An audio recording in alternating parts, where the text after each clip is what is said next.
Okay, give me a replay, gang. You If you're have watching something a to say. replay, You we're have about to great get busy. We're video. about to get busy. I hope everybody is feeling good after this past weekend. I hope you made it through that thing stronger, going harder, being faster. You know what I mean? Our whole idea here every single morning, if you've never tuned in before, is to get you to a position where you're able to move further, faster with less effort. We're trying to get you into a position where you're able to kind of like get in the mindset to discover new things, the skill set to do something with it, and then the heart set to cherish the opportunity you got.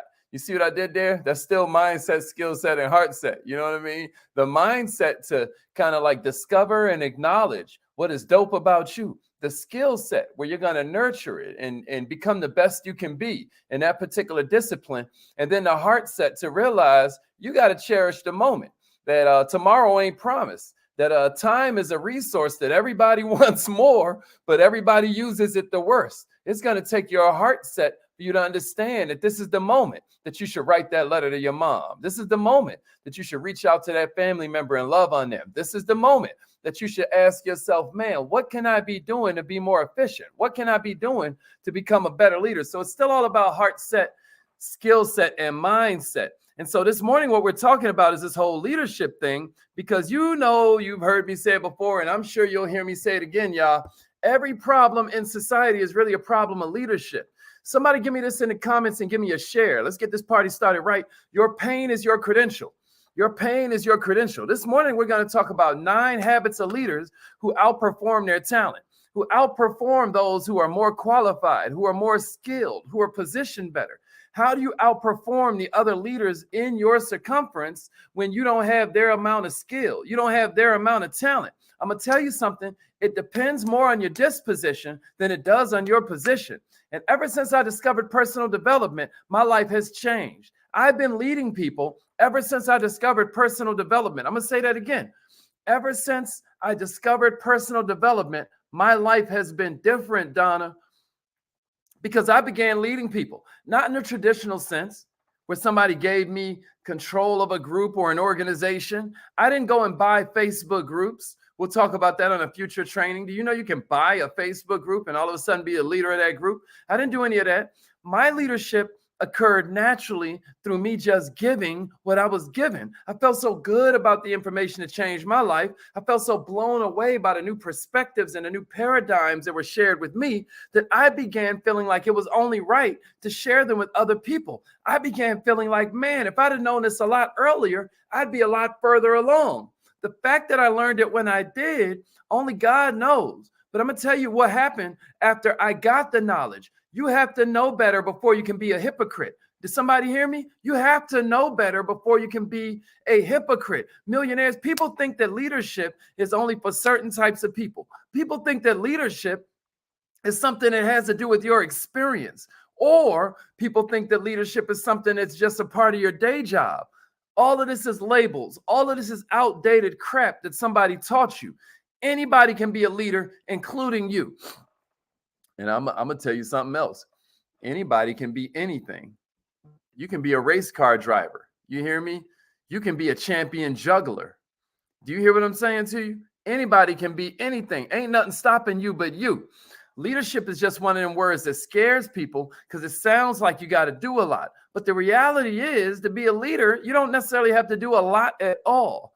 It helps to be able to mirror a good leader you see around you. And you'll do that automatically. So ain't no need to stress that. At the end of the day, leadership is about the fact, are people giving you and gifting you with some sort of influence over their lives? That's what leadership is about, you know. And then do you use that leadership in a positive direction? There's this documentary on cult leaders and whatnot. It was talking about how Jim Jones got all his people, not the rapper. I don't know why rappers name themselves after these sorts of people. That's a whole other training. But this guy named Jim Jones got all his people to drink cyanide and told them that they were all going to live on this comet. I think it was called Heaven's Gate or something like that. Or I may be confusing my cults. But he got everybody to drink poison and to wash them of their sins, right? How ridiculous. And then he drank it himself, okay? Or it can be positive, like building a movement that can change the world. Now, hopefully, if you're here this morning, you're going to aim yours towards number 2 more than number 1. But I got 9 different habits that I want you to kind of consume, imbibe, jot down in your power book. I got 9 different of these habits that if you institute them, they're going to change everything for you. Here's the first one, y'all. They're real. Number 1, leaders who outperform their talent are always real. Check this out, y'all. Highly effective leaders are real and have nothing to hide because they use their pain, they use their embarrassment, they use their trials and tribulations as something that allows them to relate to the people that follow them rather than pretending they're perfect and doing some self-elevation.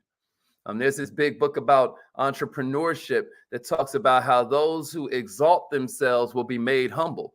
You know, they will be made low. They will be brought down. And those who bring themselves down will be made exalted. I want you to think about that and how that works with leadership. You know, love them or hate them.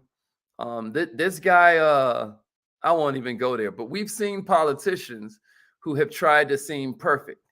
And then we've seen politicians who are super real about their imperfections and their opinions, no matter how ridiculous they are, right?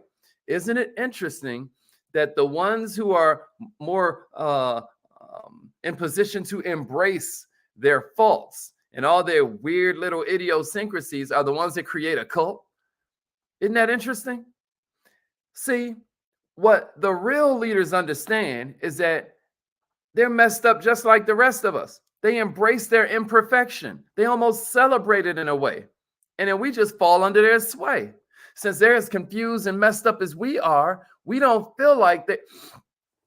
I recently read somewhere that no one will ever be president that you don't want to have a beer with, that you don't want to sit down at a bar and cool out with them. That's the point, millionaires. We're all so similar. It's just that leaders accept the fact and rally people around the idea. You hear me? What makes them want to lead people are the struggles they've endured. What makes them want to lead people are the lessons that they've learned. The best leaders can a lot of times come from the darkest places, y'all. Some of you are hiding in followership because you feel like you come from too dark a place. What I'm telling you is that your pain is your credential. Your pain is your credential. But it's not just the information, it's power. It's the sharing of information that leaders are born from. And I'm telling you something, I know. Hey, Tracy Brown, you better tell him, bro. I'm telling you something, I know. I'm getting a property ready to rent out. And I was meeting with my contractor. And you know, one of the things we have to paint over is this big wall that I have inside, you know, my bedroom, where it's just all these quotes, all these graphs, all these like drawings, you know, that I put in there. And I let him know like how, yo, this was my fortress of solitude. I didn't even have internet. I started teaching y'all before I even had. I remember one year AT&T gave you an iPad when you upgraded your phone. I didn't have any money to upgrade my phone because I was climbing out of homelessness and whatnot. I was living in this, like, I call it my fortress of solitude and whatnot. But I'm gonna tell you what I was doing.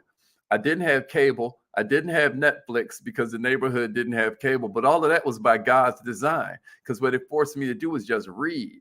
If you'd have told that guy there that he'd be a multimillionaire today, he would have believed you, because the stuff that I was reading took it out of philosophy and put it into physics. It made it so that, oh, cause and effect. Oh, sow seed, reap harvest. Every time you sow seed, you're scheduling a harvest. I started getting all of these concepts in my mind.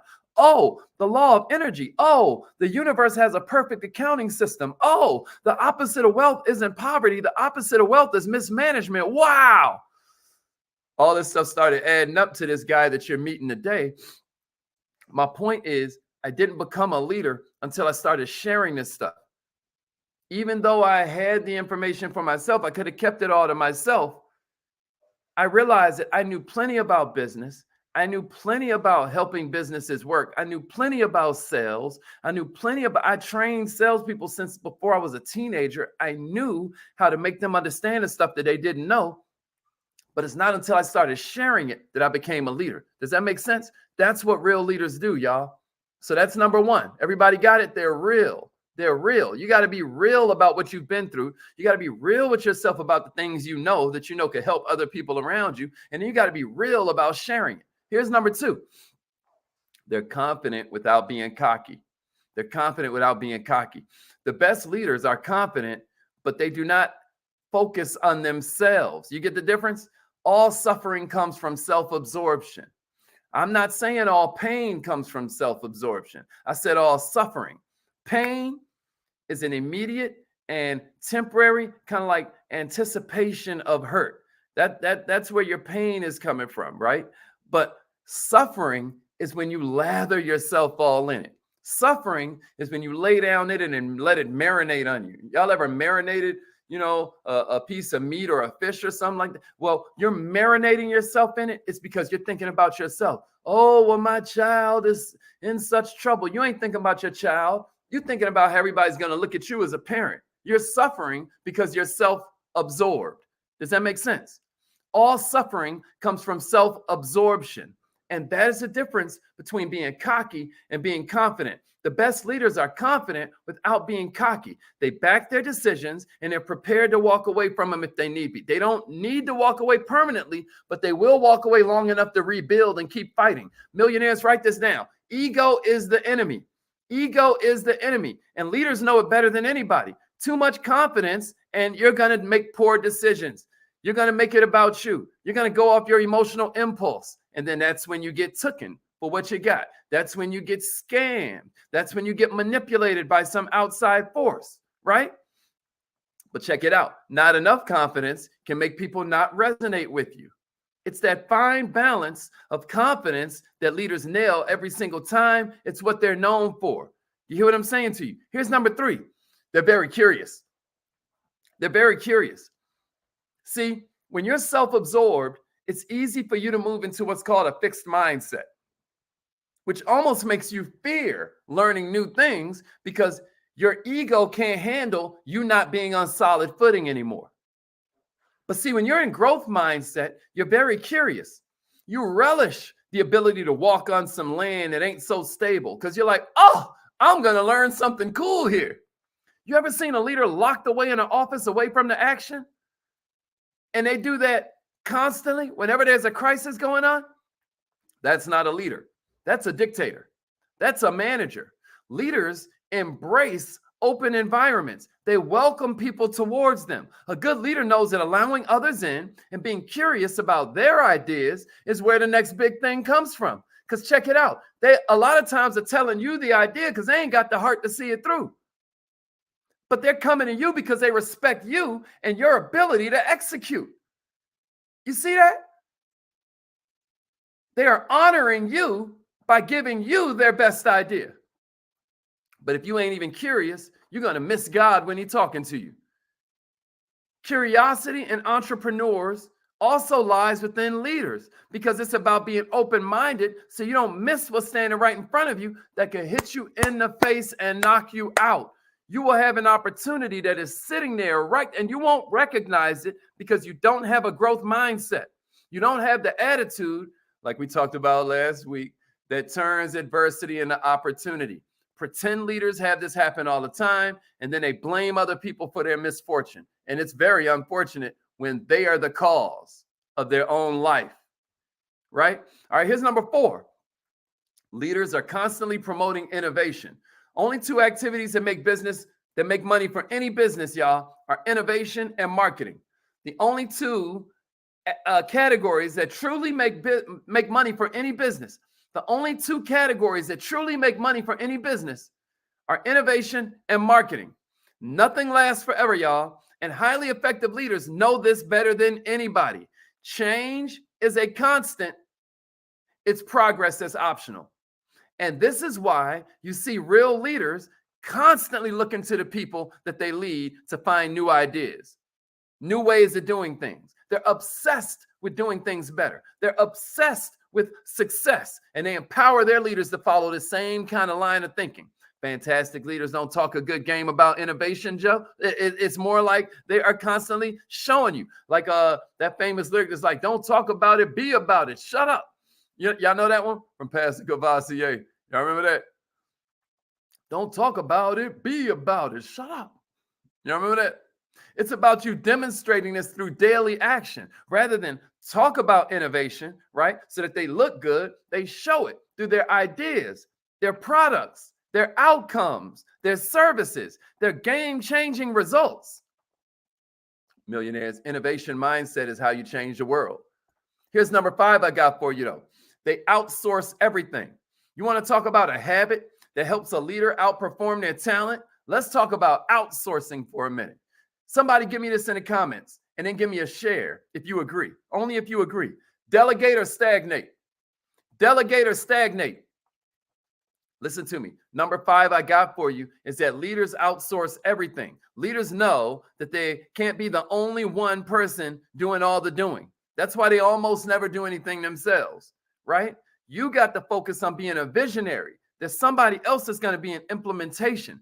Leaders concentrate on what they do best, which is leading people, which is getting the best out of them. How the heck you going to work on your business if you're constantly working in your business? We talked about that last night on that training I did on 80-20 law, right? You're getting 80% of your effect from 20% of your effort anyway.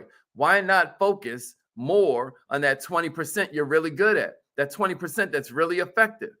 Why not get rid of the rest? Here's number 6. They never compromise on honesty. That's going back to number 1 a little bit, right?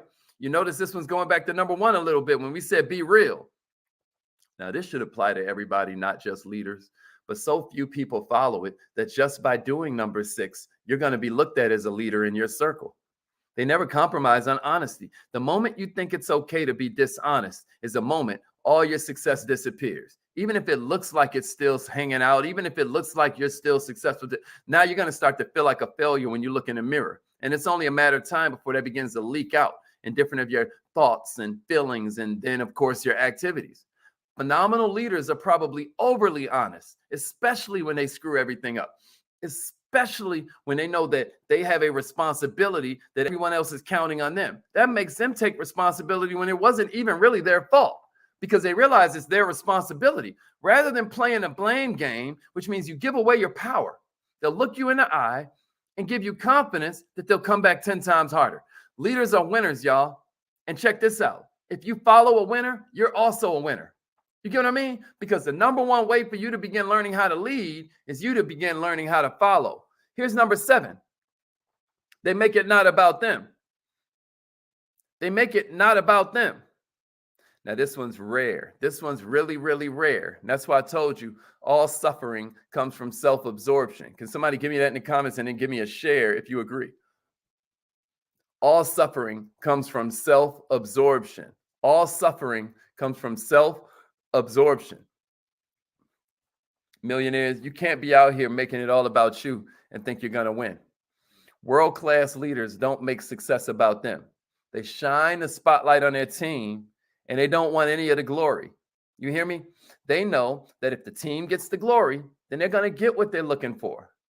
Does that make sense to somebody out there? You can't be out here making everything about you. Just like the key to entrepreneurship. Leadership is about everybody else. Entrepreneurship is about everybody else that you're looking to serve. It's not about you selling what you just love to sell. It's about you solving the problems for the people you love to help. That is its essence, is entrepreneur mindset. If entrepreneurship is seeking opportunity without regard to resources currently controlled, then entrepreneur mindset is seeking opportunity to serve without regard to the resources currently controlled. What am I saying? I'm saying you can't make it about yourself if you're going to be a leader. This is how you outperform your talent. This is how you become a leader from your disposition rather than some position somebody gave you, which they can then take away because it was given to you rather than you earning it. You get what I'm saying to you? Here's number 8. They don't manage. Now, this is a little bit interesting, right? The moment you have to manage people, you ain't a leader no more. Managing means your team members have no clue why they're doing what they're doing. I'm gonna tell you something. Right now, there's a big war going on between Russia and Ukraine. And the difference between the two is that Russia is having to manage their people. The Russian soldiers are out there wearing women's dresses and whatnot, I heard. I heard they're out here breaking into homes trying to get food and whatnot because they don't know what the heck they're doing. They don't even understand why they're out there fighting. So that means they have to be micromanaged. People are all over their shoulder, making sure they don't desert. Millionaires, if your people have no idea what they're doing, it's 100% your fault. People don't need to be watched or told what to do when they're highly motivated. When they understand the why, when you have to manage, it means you don't trust your team. And if you don't trust them, then they don't trust you. If this is how things are in your team, quit and take a break because you're messing everything up. You're failing. Millionaires, come back when you learn how the leadership game really works, and we'll be here waiting for you. But until then, understand something. You need to write this down, get a tattoo of it, write it in your power book, circle it, underline it, put stars on each side. Check this out. Leaders need to understand. Followers need to be understood. Leaders need to understand. Followers need to be understood. Are you looking to be understood or are you looking to understand? That will tell you about whether you are a leader in that particular situation. Yeah. For real, Hadassah. For real. Tell them get a tattoo. That's the most important thing that you've heard so far today. Trust me. Leaders need to understand. Followers need to be understood. All right. And then here's number 9. Here's number 9. If you want to outperform your talent, let me tell you something, Trina. Check this out. You got to know how to inspire. A leader knows if they only perform one task, it's this. You have to be able to inspire your team towards taking action. It's a leader's job to make you feel like you are freaking Batman, that you are freaking Wonder Woman, and then support you. Y'all hear me? I love that. Leaders plan to be replaced. Success without a successor is the ultimate failure, is the way my mentor, Mr. Les Brown, puts it. Success without a successor is the ultimate failure. That is powerful. Leaders plan to be replaced. I love our tribe. Check this out, y'all. It's a leader's role to give you the wisdom you need to push through certain obstacles, to push through certain challenges, help you uncover your why for even waking up and getting busy.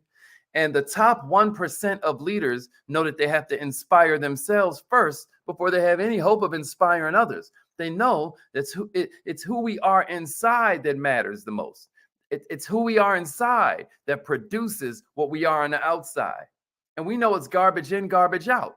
So leaders know that once we change the way we think and we let our emotions propel us forward rather than letting our emotions hold us back, when our emotions become rocket fuel instead of an anchor, that's when we become the best in the world. Let me ask you, what have you noticed about incredible leaders, right? I would love to see you put it in the comments, whether you're watching on Facebook, YouTube, wherever you are. What are some things you've noticed about incredible leaders that maybe we left out of here, right? It's affirmation time. Make sure you join the text message system, right? But right now it's affirmation time. Let's get it. If you're watching the replay, we want to hear from you. What are some things that maybe we left out that you have noticed about really effective leaders? Think about the most effective leader that you've ever had the blessing to work with or work for or have lead you in some way. And then tell me some things about it. Maybe it's your pastor, maybe it's a business leader, maybe it's your imam, maybe it's your rabbi. Who are some people you've noticed that are really effective leaders?